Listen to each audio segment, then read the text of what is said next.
La for hatred for none, for Islam stand for peace.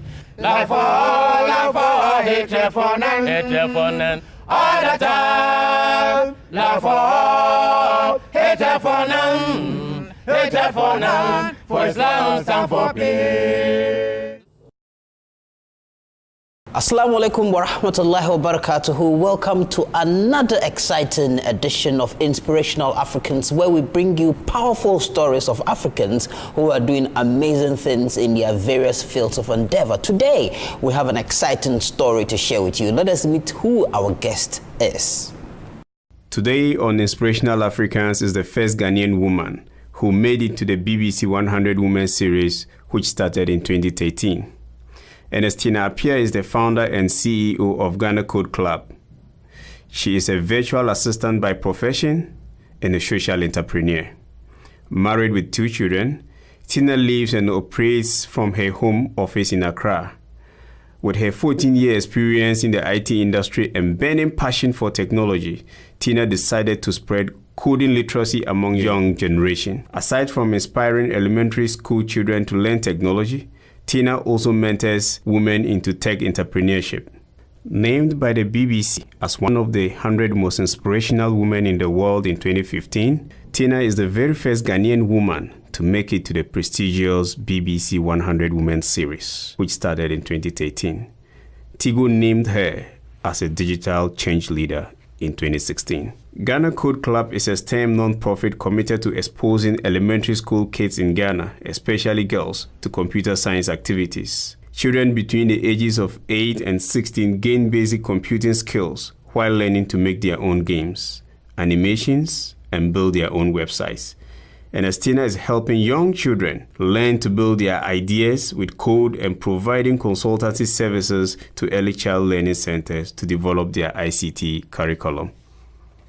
Welcome to the studio, Ernestina Appia, and welcome to Inspirational Africans. Thank you. And we're very glad to have you. Thank you. So we've just seen a little bit of what you do, but tell us in your own words exactly what your work is. Okay, so we go to schools to start coding clubs. Okay. We teach children to learn computer coding. Okay. They make games, animations, and then they build websites. Okay. That's all we do basically. Okay. I mean, we operate through a network of volunteers.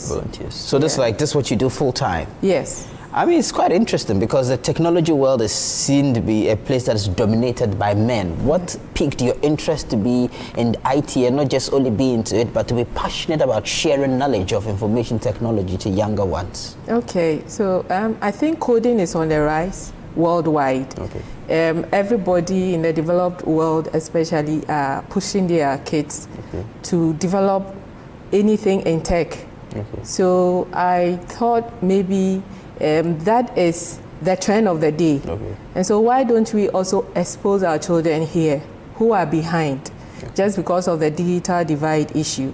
Okay. I think if we expose them at an early age, they will solve problems quickly. When you are trying to introduce coding as a concept to children, how do you introduce it to them? How do you break it down to something that they can understand and appreciate? All right, so we have we start with algorithm in a play format. You demonstrate to them offline how games can be translated. And so we play with each other, you interact with them, and they get it quickly. Yeah, I'm asking this question because I want our audience, even at home, to understand when we say coding, what exactly is coding? What is it? So coding is instructing the computer to perform a particular task. Okay. Interaction, using a particular language. Okay. And so the language we start with for the kids it's exciting. It's a platform called Scratch. Okay. Scratch is used to create animations. Okay. So if a child knows that I made this virtual robot move, it's filled with passion. So essentially, coding is communication between human beings and computers. So that's how you instruct computers to behave in particular ways and to create all of these amazing things that you see. Exactly. So everything that that has to do with computer, has to do with coding? Yes. In terms of creating softwares and websites and animations and all that? And you can see it's on the rise. Okay. We are increasingly, technology is developing every time. So when they are exposed to it at an early age, they can create wonders. People feel that, I mean, places like coding are like for geeks and supernaturally intelligent people. I mean, is it something that everyone can do on a good day? Yes, I think everyone can do it. You don't require some supernatural powers? No.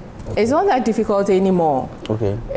Before, for you to start programming, you need to know some syntaxes. Today, they've broken it down. They solve a lot of problems for us already. And so when you sit there, you are more or less just putting the logic together. The thinking thought together. That is all. So there's an ABCD of coding. Yeah. You know, I mean, we'll talk more about that, but I just want to know exactly how you got into this whole tech coding industry to start with. You know, did you grow up in a family where everyone was working with computers? Not at all. Not at all. Okay. So I think I developed the interest when I was working as a secretary, a traditional secretary, and I was working in a firm, an IT firm, that was led by a woman. Yes, I think I developed the interest there because I just wanted to lead a firm with men. I want to be in charge because I admired her so much. And so I saw that I need to do more. So I self-taught myself. So you're a secretary? A secretary. Behind the computer. So just like typing letters and answering emails. And your fascination was piqued? Yes. Okay, so what did you do next? And so I started teaching myself, asked some of my colleagues, the professionals to... Was it an IT firm? It was an IT firm. And so they started exposing me to web design. And then later I developed on it and became a virtual assistant, a contractor. What does a virtual assistant mean? I assist businesses remotely. I could sit in my bedroom and be working for a small company from the US. Yes, using internet, the power of technology. The technology. Yes, so that was what I was doing. And I opened a firm and then led a group of guys, and we were building websites and creating backends for people. Oh, interesting. That's how my interest. So, but let's take us way back. Like, where were you born? Where did you grow? How was your upbringing? Yeah, I was born at Ho. But brought up here in Accra. That's a Volta region of Ghana. Volta region, yes. But brought up here in Ghana, in Accra, the capital city of Ghana. Yes, and my early days started at Medina. And then later we moved to Hacho. Yeah, and so that was my early days. I attended Hohwe EP Secondary, HEPS, and then after that I did a secretarial course, and I started working. Yes. How would you describe your upbringing? I mean, were you a curious child? Was it adventure? How would you? Yes, your early childhood days, I think I was a curious child. A bit serious. But I enjoyed my childhood as well. I had friends who were also, from richer homes. I was mixing with everybody, more or less. How early on did you become aware of computers? Do you remember? Yes. When I started secretarial school. So before secretarial, did you know computers existed? At all. Even when I started, in fact, I started an IT, introduction to IT course at Bema Camp. They were doing it for free. What year was this? Do you remember? I think in 96, 97. 96, Yeah. Yes. That's why I started. So that's where you got to find out about computers. Correct. But he said too, you didn't know what computers were? No, not at all. You hadn't seen a computer anywhere? I've seen computers, but I had not worked behind them before. Yeah. Until you enrolled into this IT course. What was that was where I knew that is for me, because I liked it. When you saw the computer the first time and what it could do. that screen, the Word Perfect, that blue screen, and MS-DOS, that's all we used to start learning. In those days, But because you have an interest, you will develop your your knowledge more. Okay. Yeah, Okay. because I liked it. Okay. So later I went to the secretarial school and started working too. Okay, so somewhere around 96, you discovered computers. Yes. Later, you went to the secretarial school. What year did you start working? I started working in 98. 98. Okay, Yeah. so you've been in the system for quite a while. Yes. So at what point did you stop your secretarial school to start, this your organization? In 2004. Okay. In 2004, I stopped. Okay. Yeah. So that's like, what, 13 years ago? Okay. No, more than. 2004? Yes, till Okay. now. Yes, maybe 13 years. Yeah. I put up an ad on Okay. Ghana Web. Okay. And then saying I wanted to be a virtual assistant to any business that is outside. And I got responses. I think I was just playing around. Okay. Yeah, using the Ghana Web classified site. Okay. And I got responses. So many people wanted to partner me here in Ghana. Okay. To build websites for them, to Okay. manage their platforms online and all that. I was so surprised. Okay. And so eventually I started with one and I worked with them for like 12 years. Wow. I'm still working with them. Interesting. Yes. All the way in the company is In based the US. Okay. It's a small telecom company. Okay. And so we were managing the soft switch. Okay. We were training their clients Okay. to build call pins and all that. Troubleshooting for them. Okay. Yeah. And you're doing this all virtually by computers in your house. So Correct. maybe in the house. And then because I started a company. Okay. I opened my company and I employed people to help. Okay. We were doing customer support for people worldwide. Okay. Email supporting and all that. Okay. It was wonderful. And we are even now I still handle them remotely in the house. Remotely. Oh wow. Yeah. So if someone can just you going to buy watch and walk into your house thinking that they never know what you are she's working on. sleeping and eating, not knowing you're actually working. That's technology. Yes, that's technology for you. Yes. So at what point did you decide to start that your got me organization? very excited. Okay. Before you were nobody. Okay. You were just a traditional secretary. Then all of a sudden, my life changed. Okay. I was paying a lot of staff. Okay. You got staff involved? Yes. Oh, okay. Interesting. The reason why I couldn't attend the college, the university, was because of monetary issues. Okay. But I was sponsoring so many people at the university. I put up a house for my mom. Oh, wow. My it loved wasn't mom. like chicken feed you were making. No. Because, so it depends on you and where you want to. I empowered myself. Okay. So that got me excited, and I wanted other women to discover that. And so that is why my advocacy in tech started. Okay. Interesting. Yeah. So I want to get to the story. So at what point did you decide then, okay, now I want to build something and give back to society and establish clubs? All right. Okay. So we've been so busy. Okay. From 2005 all through like 2014. We've been so busy supporting businesses. Okay. But so I wasn't getting time for my NGO that I wanted to run. So it got to a time I said no. And what's their name? My colleagues or my staff. They were all getting better opportunities. So I realized that I'll have to recruit new people, and I said no. Let me just fold up. At probably your most successful or not successful, at your highest, about how many people did you have to manage? About 12. 12 people, and we're all getting exposure. Yes, it was a customer support. So we're constantly behind your PCs. Yes, we outsource for jobs. So then at a point you say, okay, let me close down and actually then go down to the grassroots. Okay. And what even prompted me to do this was when I started family, my baby was 5 years. Okay. We're going to talk about your family too. Yeah. Okay. Yes, so that made me start. Okay. So he pushed me to get into children. Okay.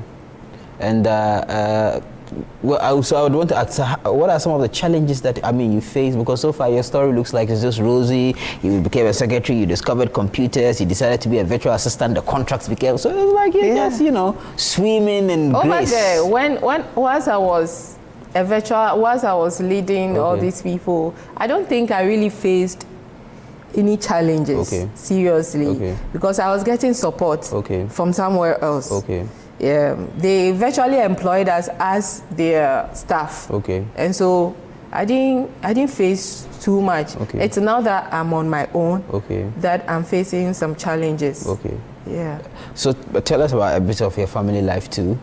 I mean, you have siblings, are you married, you have children? I have siblings. Okay. I have 4 other siblings. Okay. I'm the firstborn. Oh, okay. Yes. Is any of them by chance into the tech industry? Yes. Okay. Yeah, our last born. Okay. He's also fascinated. What about children? My children are. Okay. I have 2 kids. Okay. Yes, I'm married. Okay. And what else? How old are they, the children? 8 and 5. Okay. Is any of them showing any early signs of? Yes. Okay. The girl. Okay. The last one. He's showing a lot of signs. Okay. But the boy, I can see his interest is not too much here. Well, he wants to be a footballer. Too much energy at the moment. Too much energy at the moment. Yeah. Okay, so I want to find out, so how are the kids that you're trying to teach coding to, how are they reacting, how are they receiving the whole?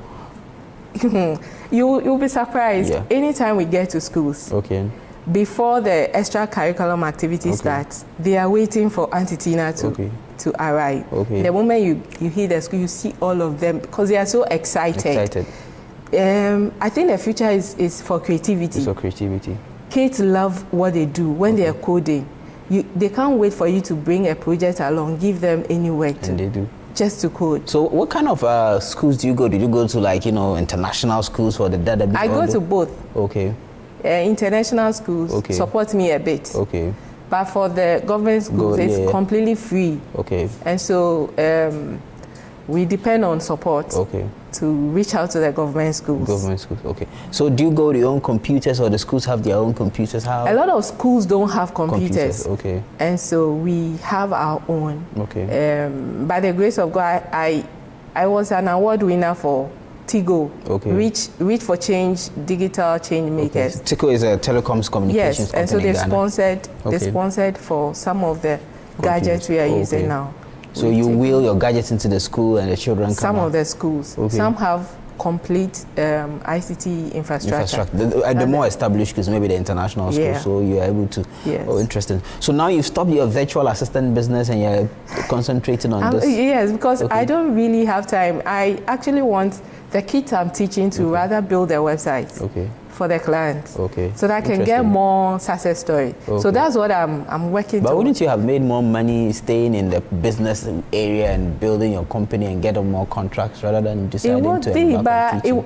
It's not fulfilling. It's not fulfilling. It's not fulfilling. It's almost like that was not what I was called to do. What I'm doing now is what keeps me going. It motivates me. I don't care about the excitement money too much. In the eyes of the children when they learn how to code. Now, I want to talk about this, because Africa is really bedeviled by high unemployment rates. And some people have mentioned that probably we should look at the creative industries, the technology industries as the next big, sectors for employment. Do you think there's any truth in this? Yes, I think so, because tech is the future. Science, tech, engineering is the future. So I think we should focus more on tech. They will have to steer resources into technological advancement. We need it for the economy, for children. And people with tech background are solving problems. Someone learns to code, creates a mobile app, and has come out with a solution for an autism child. She says sometimes some of the kids who are challenged communicate better with pictures. And so she put up an app. The child could just point to this, I want Banku. And so it's solving problems.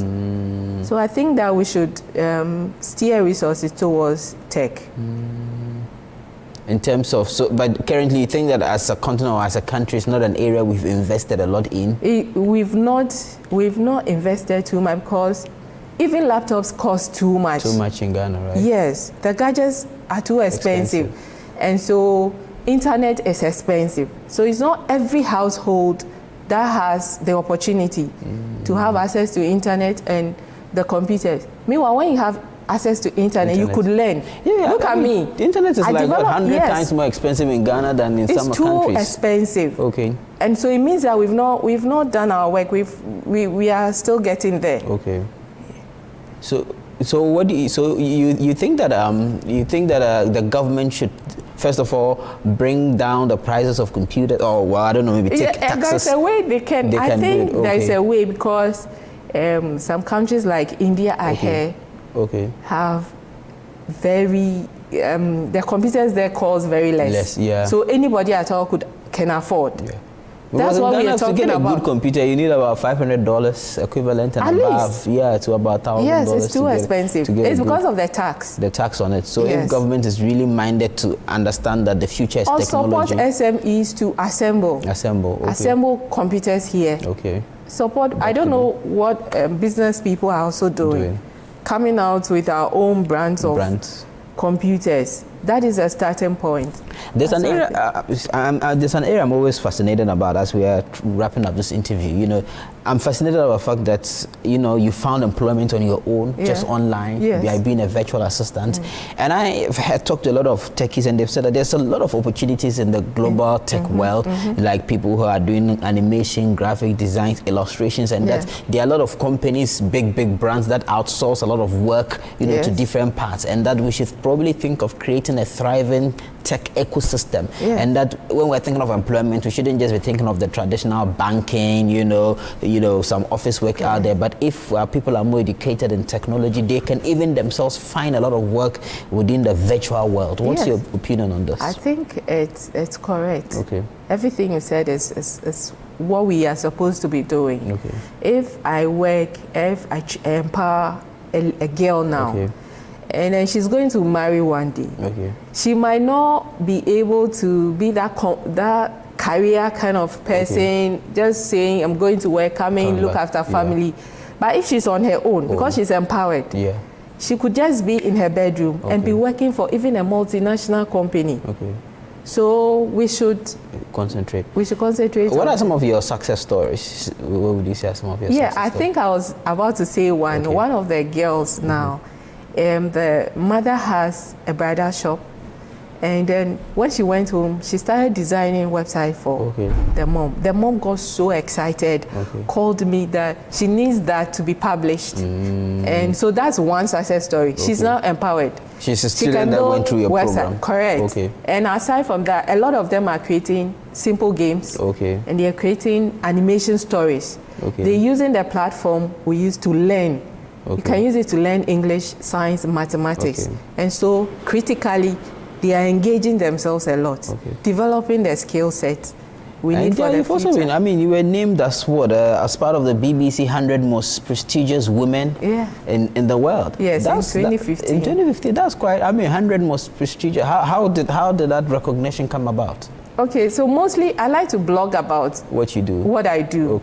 Not knowing someone somewhere was reading it. So they just asked if they could come and feature us, cover what we do, interview us, and they came. They were so excited, and they think that I deserve that. So the importance of documenting your work. Yes. What were some of the other women, if you know, in the 100 category? Do you know any? In Ghana? No, just like globally. Like who are you? Are part of the 100? Yes, do you remember I was any prominent part of the names? 100.